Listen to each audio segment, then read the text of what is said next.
عليكم السلام أحبتي، أهلا وسهلا بكم في هذه الحلقات الجديدة من قناتنا أهل القرآن.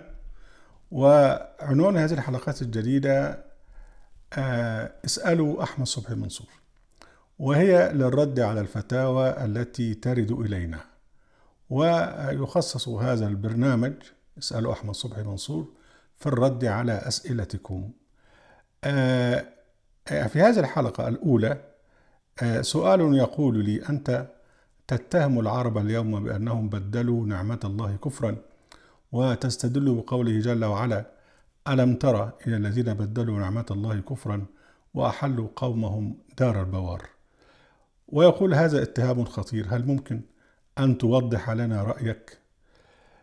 طبعا أنا وضحت رأيي في مقالات سبقت، لكن نتوقف هنا سريعا في الإجابة على هذا السؤال. أولا، بدلوا نعمة الله كفرا يعني آمنوا بالأحاديث الضالة، كفروا بقوله جل وعلا: فبأي حديث بعده يؤمنون، فبأي حديث بعد الله وآته يؤمنون.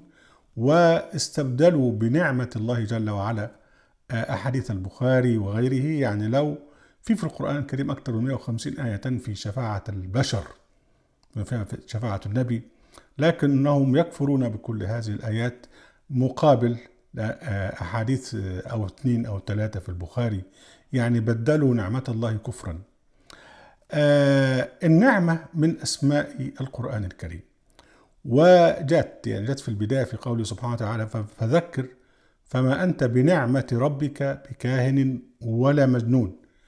يعني الآية 29 من سورة الطور: نون والقلم وما يسطرون ما أنت بنعمة ربك بمجنون. يعني حين نزل عليه القرآن الكريم كانوا يتهمونه بالجنون، فالله سبحانه وتعالى يقول لهم: ما أنت بنعمة ربك بمجنون. وفي الأمر بأن يحدث بالقرآن، أن القرآن هو الحديث الوحيد من عند الله جل وعلا، يقول سبحانه وتعالى برضو في أوائل ما نزل: وأما بنعمة ربك فحدث، في سورة الضحى. في أواسط ما نزل في سورة البقرة في قوله سبحانه وتعالى: ولا تأخذوا آيات الله هزوا واذكروا نعمة الله عليكم وما أنزل عليكم من الكتاب والحكمة يعظكم به.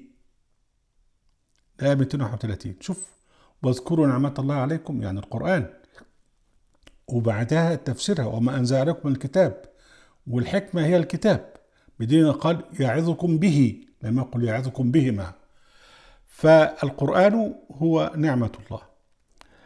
وفي النهاية في قوله سبحانه وتعالى: اليوم أكملت لكم دينكم وأتممت عليكم نعمتي ورضيت لكم الإسلام دينا. طبعا يعني احنا نستشهد ببعض الآيات وليس بكلها. إذن هم بدلوا نعمة الله كفرا. أيضا النعم من ضمنها برضو ما ظهر حديثا في القرن العشرين وما بعده في اكتشاف البترول، ودي نعمة. كيف تحولت هذه النعمة؟ هل تحولت إلى رخاء وإلى عدل وإلى تقدم، أم تحولت إلى حرب وسفك للدماء؟ ده الذي حدث. يعني هم كفروا أو كفران النعمة فأضاعوها واستخدموها في قتل أنفسهم.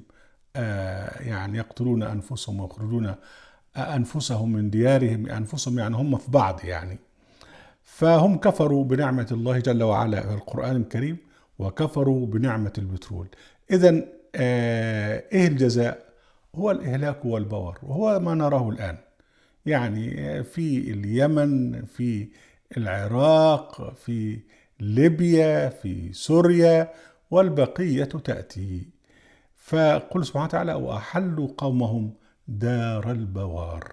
هذا إعجاز ينطبق على المحمدين في عصرنا. سؤال آخر بعث لي يقول: لي صديق ملحد لا يؤمن بأي دين، هل تجوز لي صداقته؟ أقول: نعم.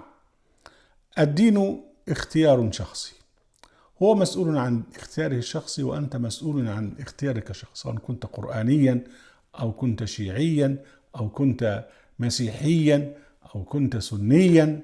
هذا اختيار شخصي لك، المهم أن تكون مسالما. والإسلام في التعامل بين الناس هو السلام. فأي إنسان مسالم هو مسلم مهما كان دينه، بوذيا، قرآنيا، شيعيا، ملحدا، إلى آخره. فبالتالي يعني الإسلام هو دين السلام وهو دين الأمن والأمان، فلا غبار على الإطلاق على صداقتك لصديقك الملحد. سؤال يقول: ما رأيك في قول المأذون في عقد القران بأنه زوج العريس على سنة الله ورسوله وعلى مذهب الإمام الأعظم أبي حنيفة النعمان؟ أولا، إذا كنا نقول عن أبي حنيفة أنه الإمام الأعظم، فماذا نقول عن الرسول؟ الرسول أقل عظمة؟ يعني معنى ذلك نحن نجعله فوق النبي. أولا، أنا أحب أبا حنيفة جدا وأعتبره من أعظم العقليات، لكن أن تسميه الإمام الأعظم لا لا لا لا مؤاخذة. شوف، ليس في الإسلام إمام أعظم أو إمام أكبر. الإسلام فيه الإمام اللي هو رسول، لقد كان لكم في رسول الله أسوة حسنة، فهو إمامنا، ونرجو أن نبعث في زمرته وفي جماعته يوم القيامة. بعد موت النبي يبقى الرسول قائما بيننا، وهو كتاب الله اللي هو الرسالة. الله سبحانه وتعالى يقول: فمن كان على بيت من ربه واتوه شاهد منه من قبل كتاب موسى إماما ورحمة. يعني ربنا سبحانه وتعالى وصف كتاب موسى بأنه إمام ورحمة، والله سبحانه وتعالى يجعل الكتاب إمام. فالقرآن الكريم بعد موت خاتم النبيين هو الإمام لنا، وهو الذي نهتدي به. ثالثا، هل قيل للنبي حين تزوج خديجة مثلا أنه تزوج على سنة الله ورسوله وعلى مذهب الإمام الأعظم أبي حنيفة؟ يعني طيب، هل الناس اللي قبل أبي حنيفة يعني لما تزوجوا من غير الكلمة دي هل كان زواجهم باطلا؟ شوفوا، الزواج ده رابعا بقى، الزواج هو سنة الله التي شرعها منذ بداية الوجود البشري، هو معروف وعرف قائم ومستمر. ومحمد عليه السلام قبل أن يكون نبيا تزوج زواجا شرعيا من السيدة خديجة، وتزوج آباؤه وأجداده زواجا شرعيا، لأن الزواج هو شرع الله وسنته.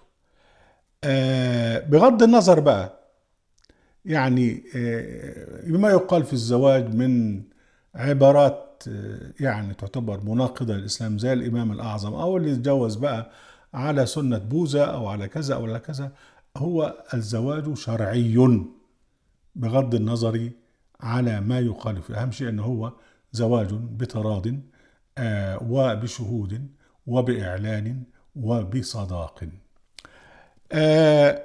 سؤال يقول: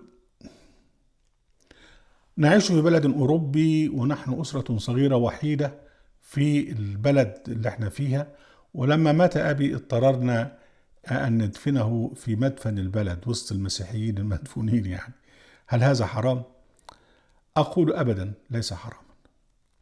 مات أبوك وذهب إلى البرزخ، الباقي منه سوءة، جثة، هذه الجثة ستتحلل وستعود إلى التراب، منها خلقناكم وفيها نعيدكم ومنها نخرجكم تارة أخرى. لا فرق بقى بين تراب في مدفن مسيحي أو مدفن بوذي أو مدفن مسلم أو بدون مدفن أو اترمى في البحر. هي يعني لابد من إكرام بني آدم أن يعني تواري سوءته، وده ما حدث في أول جثة في تاريخ الإنسانية، يعني لما ابن آدم قتل أخاه، فأن تواريه في أي مكان ده هو المطلوب. اللي بيحدث بقى أن أنت تقول ده مدفن مسلمين وده مدفن مسيحيين ده كله هجص. في سؤال يعني قريب من هذا، اللي هو: ما رأيك في حذف الديانة من البطاقة؟ وده موضوع يعني مثار حاليا في مصر. يعني أنا أقول أن هذا إصلاح كان يجب أن يكون من زمان. الوطن في نظري هو ليس المكان فقط، وإنما هو الإنسان. فالوطن المصري مقسم بالتساوي على كل المصريين. إذا كان المصريين 100 مليون، يبقى الوطن يتقسم عليهم كل واحد واحد على مليون. لا فارق بقى بين يكون مسلم، شيعي، قرآني، مسيحي، ملحد. لا، هو انتمائه لهذا الوطن وبالتساوي مع غيره. بالتالي بقى يعني أن تجعل بطاقة تقول فيها ده مسلم وده كذا وده كذا، هذا تفريق بين المواطنين. شكرا أحبتي، وعليكم السلام.